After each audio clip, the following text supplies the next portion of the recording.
अस्सलाम वालेकुम nursery class. कैसे हैं आप सब? मुझे उम्मीद है कि आप सब बिल्कुल ठीक होंगे। अच्छा बच्चों, कल हमने पढ़ा था ज़ाल के बारे में। आज आप देख रहे हैं कि आज मैं आपको मिलवा रही हूँ एक नई शक्ल से, एक नए हर्फ से। ये है रे, ये है रे, ये है रे, और इसकी आवाज़ है र, इसकी आवाज़ है र। रीच, रीच। रिक्शा, रिक्शा। रीच, रिक्शा।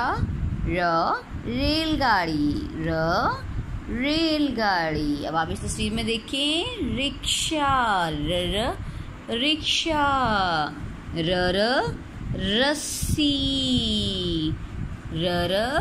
रोटी। आपको पता है रोटी की आवाज़ किससे शुरू होती है? र से। रीच, रेलगाड़ी। चलिए नज़र पढ़ते हैं। रेलगाड़ी जब भी आए, चुक चुक चुक चुक शोर मचाए, भोला भाला रीछ तो देखो, भूखा बैठा मुंह फुलाए। राजा रिक्शे में बैठा था, हाथ में उसके एक थैला था। उसने रीछ को रोटी पकड़ाई, रीछ ने खूब मज़े से खाई। हमने पढ़ा है रे के बारे में और इसकी आवाज़ है र।